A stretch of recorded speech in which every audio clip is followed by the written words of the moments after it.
नमस्कार।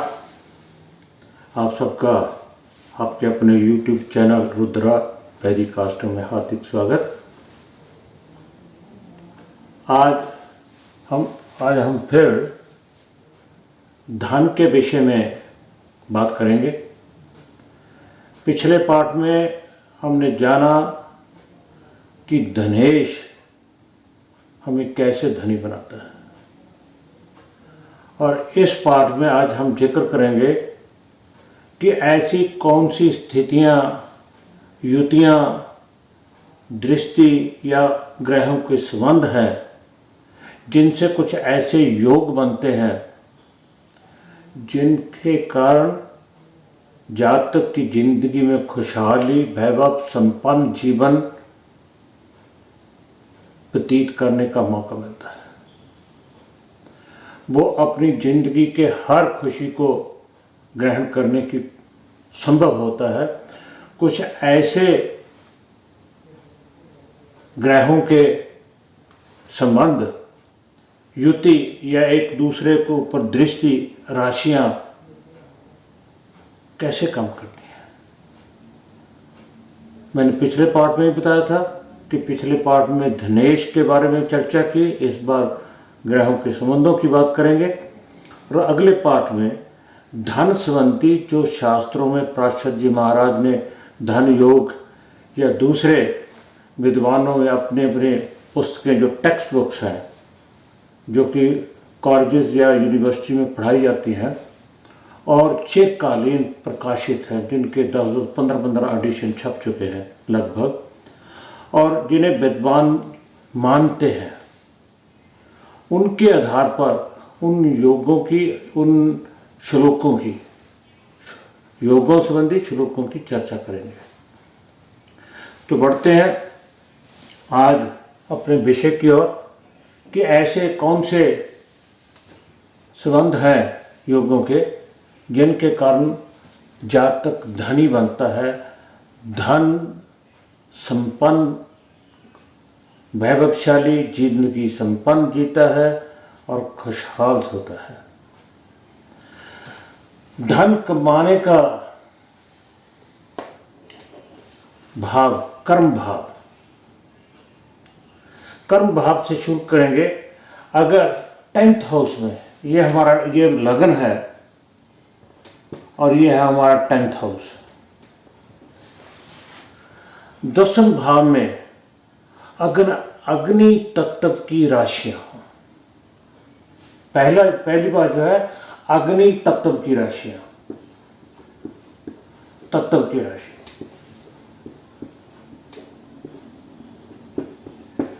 अब अग्नि तत्व की राशियां कौन सी है? 1, 5 और 9, यानी मेष, सिंह और धनु अगर इसमें हो, मेष, सिंह और धनु 10th भाव में हो तो काफी इम्पैक्ट बनता है धन का। और फिर अगर अग्नि तत्व की राशियां हैं और उसमें कोई ग्रह बैठा है, अग्नि तत्व की राशियां 10th भाव में और उनमें कोई ना कोई ग्रह बैठा है। अब ये जो बैठा ग्रह है, अगर वो भी अग्नि तत्व का हो, 10th भाव में अग्नि तत्व का ग्रह अग्नि तत्व का,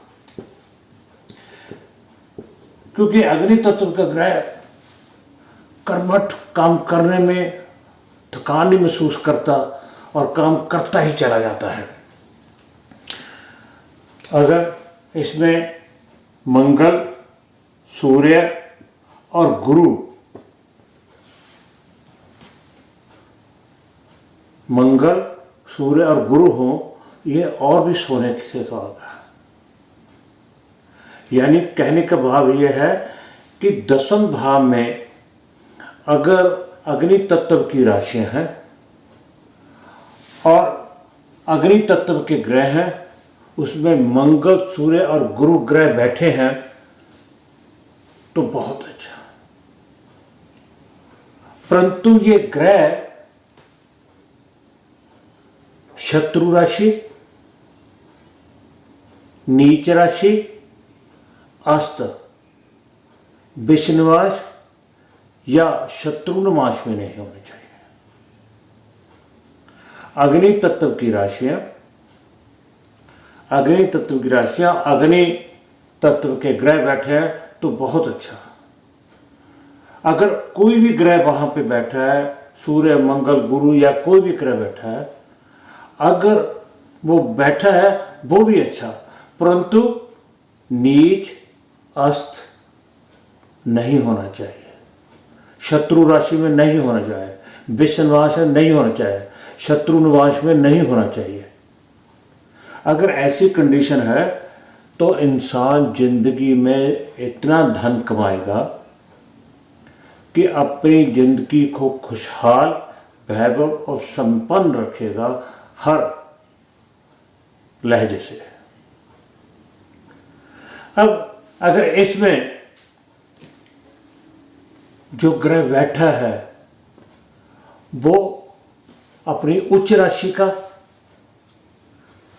ये दूसरी बात आ गई, उसमें अगर कोई ग्रह उच्च राशि का होकर बैठा है, स्वयं राशि का होकर बैठा है तो बहुत अच्छा। देखो, अगर राशि, ये जरूरी नहीं है अगर यहाँ पे शनि बैठा है उच्च का होकर बैठा तो यहाँ तुला राशि होगी, और शनि यहाँ का कारक भी है, शनि यहाँ का कारक भी है। अगर शनि उच्च का होकर यहाँ बैठा तो उसकी दसवीं दृष्टि भावात के अनुसार सप्तम पे भी पड़ेगी। तो इसलिए अगर कोई ग्रह अपनी उच्च राशि का, स्वयं राशि का होकर बैठा है तो वो इंसान को योग्य, संपन्न और खुशहाल जिंदगी बनाने में सहायक होता है और सक्षम बनाता है। जीवन में धन कमाने में मदद करता, सहायक होते हैं। अगर यहां शनि तुला की बात की तो लगन कौन सा होगा? कर्क, मकर, देखा ने 9, 8, 7 तो लग्नेश आ गया। तो इसकी भी बात करेंगे। अब जो अगला सूत्र है वो ये है, अगर लगातार 6 भावों में, लगातार 6 भावों में, या हम यहाँ से काउंट करें 1, 2, 3, 4, 5, 6, यहाँ से नहीं शुरू करें, यहाँ से कर ले 1, 2, 3, 4, 5, 6, यहाँ से नहीं करें, यहाँ से शुरू करें 1, 2, 3, 4, 5, 6, कहीं से भी शुरू कर लो। अगर लगातार 6 भावों में सभी ग्रह बैठे हैं, 9 के 9 ग्रह, इन 6 किसी भी 6 लगातार कंटिन्यूस रहे, जैसे माला होते हैं, माला के मन के एक के बाद दूसरा, दूसरे के बाद तीसरा जाता है, इसे माला योग ही कहते हैं, मालव्य योग नहीं, माला योग ही कहते हैं। अगर किसी पत्रिका में लगातार 6 भावों में ही सभी ग्रह बैठे हैं तो माला योग बनता है और वो इंसान धनी होता है, पैसे की उसमें कोई दिक्कत नहीं आती। अब अगला जो सूत्र है वो ये है, वो निवास कुंडली से है, निवास कुंडली से है, कुंडली में। परंतु आप इसे D1 लगन पत्रिका में भी देख सकते हैं। अगर निवास कुंडली में 4 ग्रह उच्च के हों, अगर निवास कुंडली में 4 ग्रह उच्च के हों, या फिर निवास कुंडली में जो है 4 ग्रह उच्च के और 4 ग्रह स्वयं राशि के हों, चाहे उच्च के हों चाहे 4 ग्रह स्वयं राशि के हो, या फिर ऐसा हो 3 ग्रह उच्च के, एक स्वय राशि का है, 2 उच्च के हैं, 2 स्वय राशि के हैं, 3 स्वय राशि के हैं, 1 उच्च का है। जितने मैक्सिमम ग्रह उच्च या स्वय राशि के होंगे उतना ही इंसान जिंदगी में कामयाब होगा, अपने कारोबार में और पैसा कमाने में, धन प्रति वो बहुत वैभवशाली होगा, सक्षम होगा हर कार्य करने में, खुशहाल होगा, जिंदगी उसकी संपन्न होगी।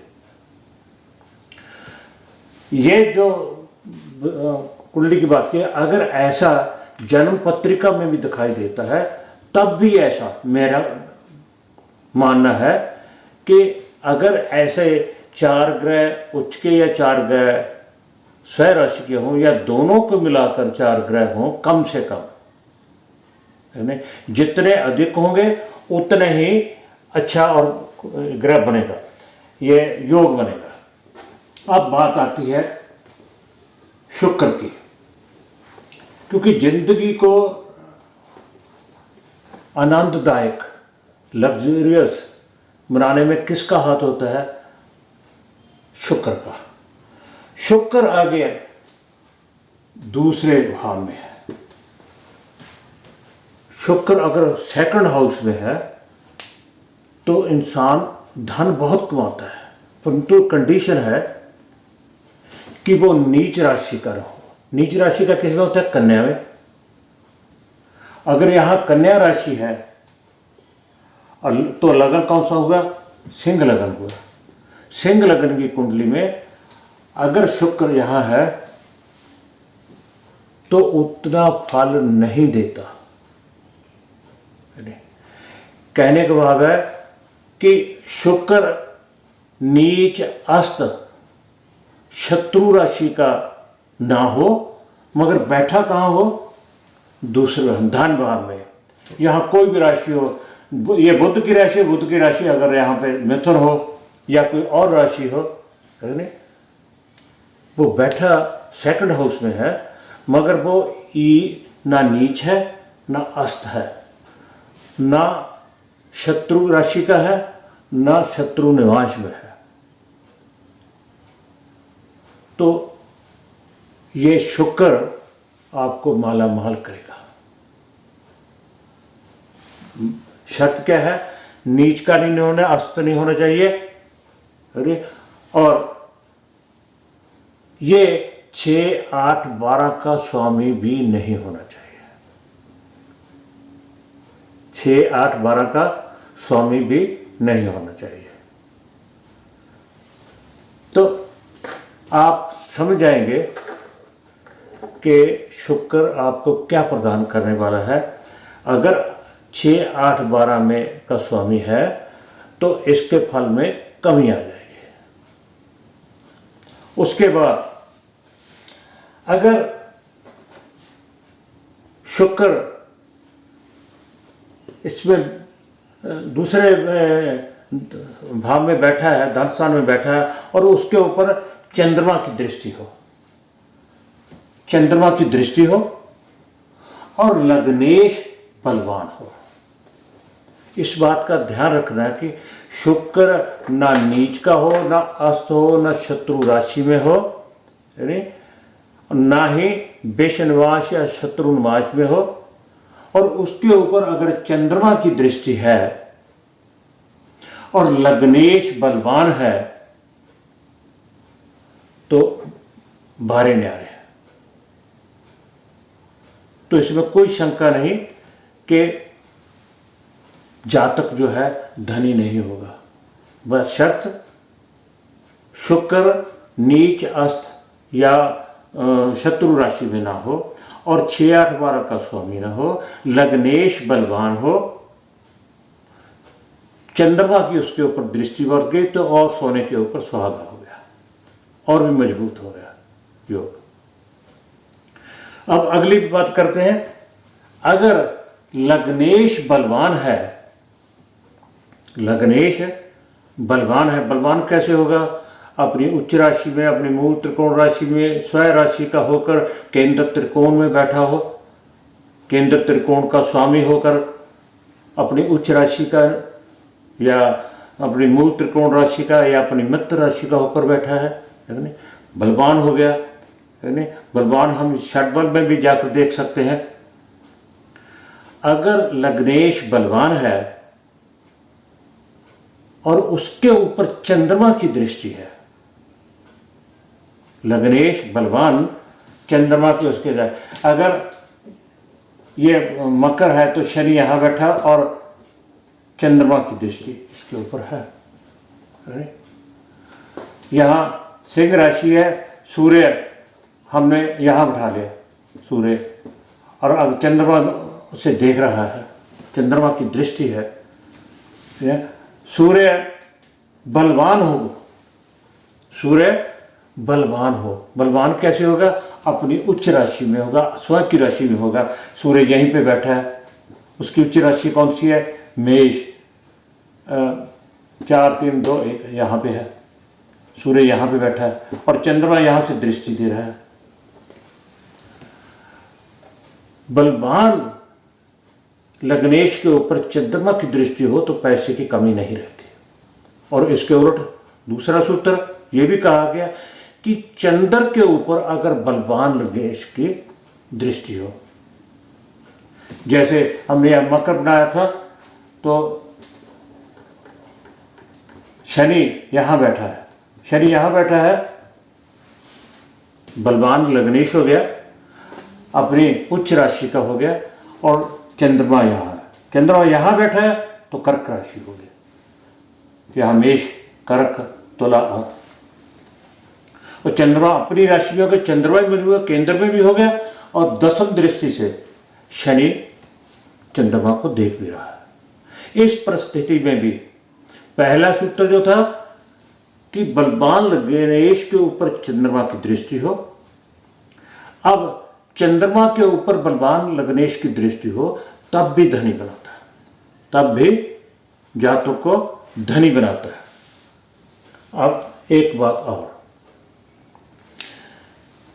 जब कोई ग्रह D1 चार्ट में नीच राशि का बैठा हो, D1 चार्ट में नीच राशि का बैठा हो, तो वो जो है ना नीच राशि का स्वामी यानी कि राशिपति जो हुआ चंद्रमा से और लगन से केंद्र में हो, चंद्रमा से, या मान लीजिए यहाँ तुला राशि है, तुला राशि में कौन नीच का होता है? सूर्य होता है,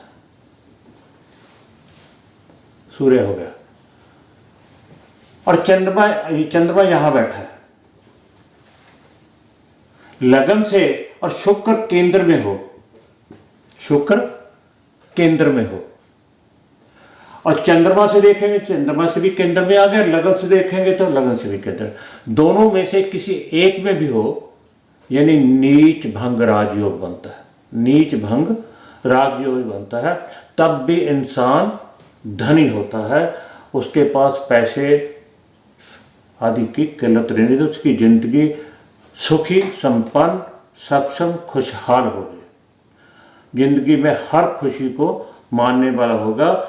यह हो सकता है कि अगर उसकी दृष्टि चंद्रमा की स्थिति, ये तो केंद्र में तो है, मगर वो किस राशि का है?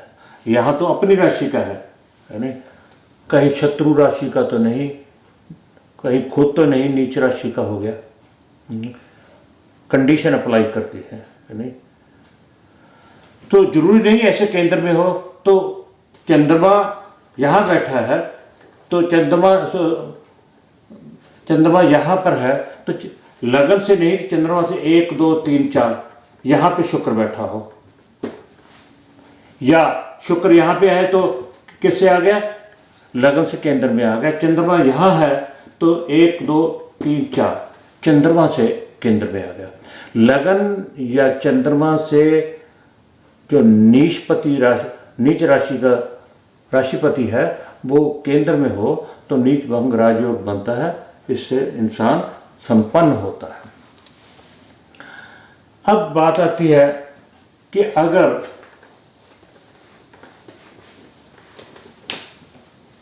लगन जो है चर है, चार लगन है।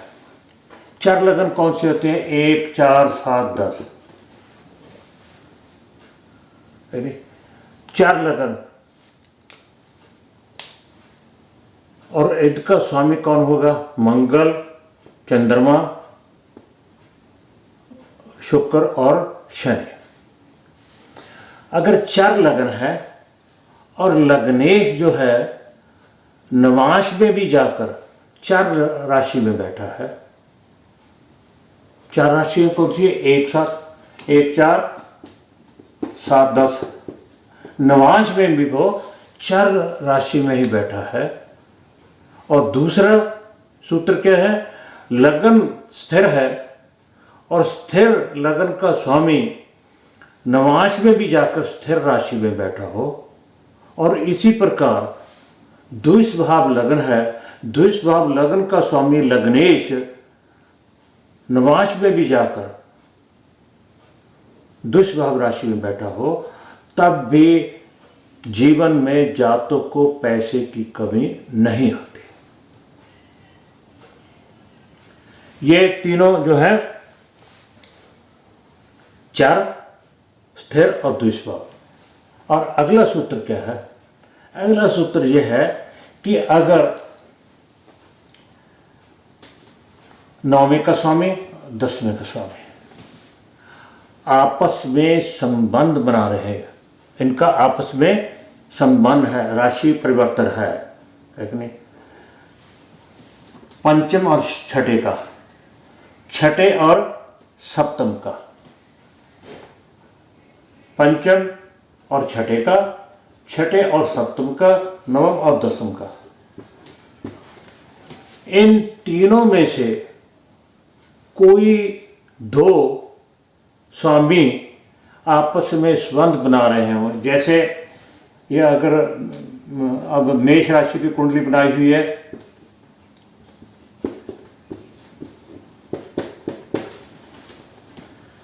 तो ये सूर्य और बुध, बुध और शुक्र, गुरु और शनि, ये आपस में राशि परिवर्तन कर रहे हो या इनकी युति हो या एक दूसरे को आमने सामने दृष्टि दे रहे हो, इनमें से कम दो का ऐसा परिवर्तन संबंध या दृष्टि या युति संबंध बनता हो, तो भी जातक जिंदगी में पैसे की कमी महसूस नहीं करता। अब एक बात और है, जैसे कि अब हम नोट करें, कोई भी पत्रिका बनवा लीजिए किसी भी लगन की, जैसे कर्क की है,